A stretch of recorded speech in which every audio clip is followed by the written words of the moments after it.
ನಮಸ್ಕಾರ ಸ್ನೇಹಿತರೆ, power play ಕನ್ನಡಕ್ಕೆ ಮತ್ತೊಮ್ಮೆ ಆತ್ಮೀಯ ಸ್ವಾಗತ.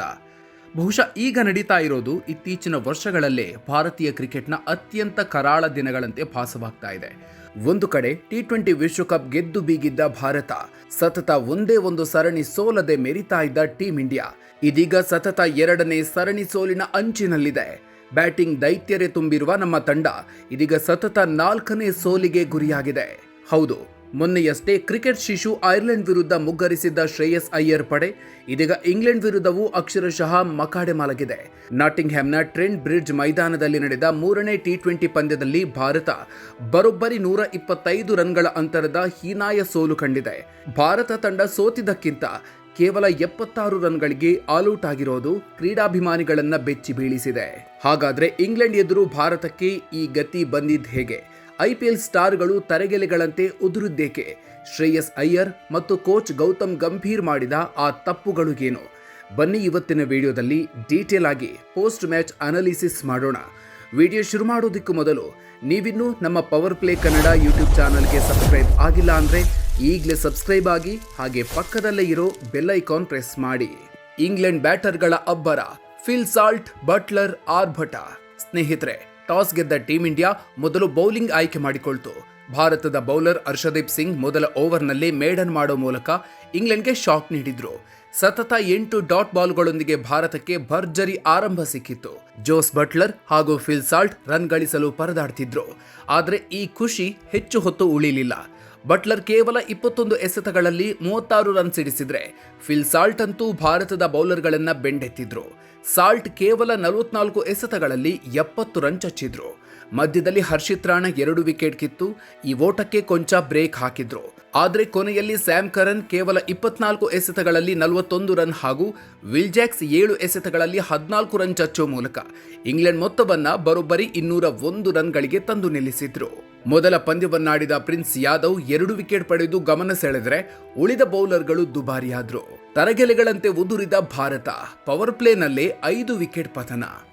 202 ರನ್ಗಳ ಬೃಹತ್ ಗುರಿ ಬೆನ್ನತ್ತಿದ ಭಾರತದ ಆರಂಭ ಹೇಗಿತ್ತು ಗೊತ್ತಾ? ಹೇಳ್ಕೊಳ್ಳೋದಿಕ್ಕೂ ನಾಚಿಕೆ ಪಡುವಂತಿತ್ತು. ಯುವ ಆರಂಭಿಕರಾದ ಅಭಿಷೇಕ್ ಶರ್ಮಾ ಮತ್ತು ವೈಭವ್ ಸೂರ್ಯವಂಶಿ ದೊಡ್ಡ ಹೊಡೆತಗಳಿಗೆ ಕೈ ಹಾಕಿ ಬೇಗನೆ ಔಟ್ ಆದ್ರು. ಅಲ್ಲಿಂದ ಶುರುವಾಯಿತು ನೋಡಿ ಭಾರತದ ಪತನ.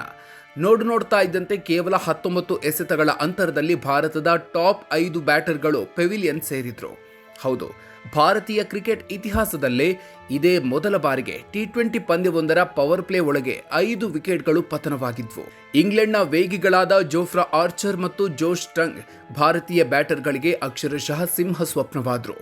ಈ ಜೋಡಿಯ ಕರಾರುವಕ್ ದಾಳಿಗೆ ಇಶಾನ್ ಕಿಶನ್, ನಾಯಕ ಶ್ರೇಯಸ್ ಅಯ್ಯರ್, ಶಿವಮ್ ದುಬೆ ಎಲ್ಲರೂ ಪೆವಿಲಿಯನ್ ಪೆರೇಡ್ ನಡೆಸಿದ್ರು. ಕೇವಲ 76 ರನ್ಗಳಿಗೆ ಆಲ್ಔಟ್. ದಾಖಲಾಯಿತು ಅತ್ಯಂತ ಹೀನಾಯ ಸೋಲು.